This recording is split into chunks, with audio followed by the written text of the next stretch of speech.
के वहाँ पर भी काफी ज्यादा लाउड साउंड सिस्टम 35 में वहाँ भी लगा हुआ था। क्या वहाँ पर प्रशासन नहीं थे?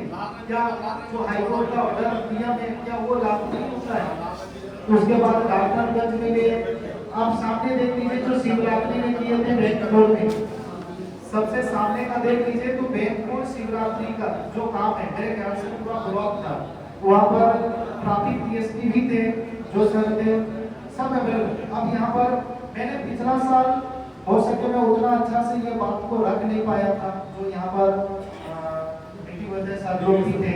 मैंने कहा था कि हम लोग का काम करने का तरीका 3 तरीका है, 3 तरीका है जो सबसे ज्यादा हम लोग फोकस करते हैं। पहला हो गया कि इंडोर में जो काम होता है, इंडोर में जैसे क्लब एरिया हो गया, कोई मैरिज हॉल हो गया, उसमें रात 10 बजे या रूम के अंदर होगा या कोई एक ऐसा सराउंडिंग में हो रहा है जो बाहर का आदमी को दिक्कत ना हो।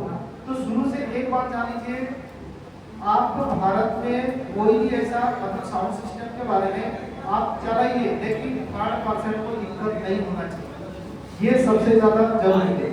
अब यहाँ पर है दूसरा काम जो हम लोग रेगुलर करते हैं, जो सबसे ज्यादा फोकस करने वाला रहता है, जैसे कि शादी घर हो गया, विसर्जन हो गया। तो विसर्जन की एक आप क्या करते हैं, अलग अलग द्वार में सबसे ज्यादा काम करते हैं, तो उसमें क्या होता है कि कॉन्फ्रेंस जाने का संभावना सबसे ज्यादा रहता है। तो उस समय हम लोग को लिमिट लगा दिया जाता है कि आप 4 दिन या 4 डबल मतलब ऐसे कुछ चलाइए, ताकि बहुत ज्यादा उसमें मतलब बहुत खराब है।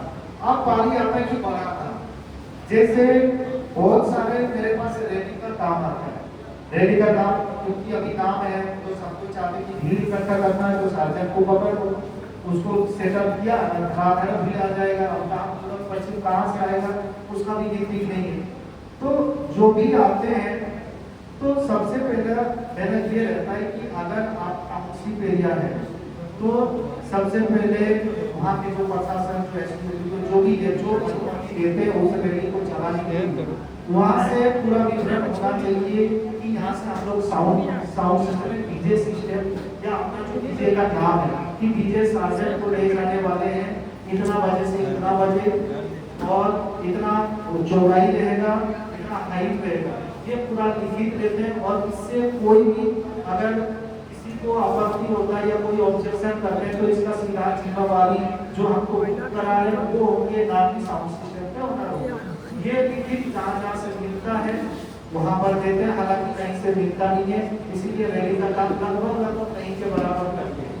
हाँ, खुला जगह रहे जैसे आउट ऑफ सिटी हो गया तो वो अपने ऊपर चला जाता है कि आप अगर जानते हैं कि मेरा खाना से लगभग या तो भीड़ आपको निकाल के वहाँ से दे दें, लेकिन मार्केट में अगर करते हैं तो बिना परमिशन का आप जैसे कोई भी प्रशासन के अगेंस्ट में नहीं जा सकते। अब रहा जैसे धनबाद वाला को आपको बता देते, जैसे धनबाद वाला काम होता है तो इसमें क्या होता है, सबसे पहले प्रशासन को सूची दिया जाता है, क्योंकि वहाँ पर सूची नहीं देंगे तो धनबाद बैंक मोड़ जैसे जगह यहाँ पर 2 टेम्पो लगने से पूरा जाम हो जाता है। तो सोचिए इतना बड़ा साउंड सिस्टम जब पार होगा तो क्या जाम नहीं लगेगा, क्या लोग परेशान नहीं होंगे? एम्बुलेंस वगैरह बहुत सारी चीजें वो भी 6-7 घंटा के लिए।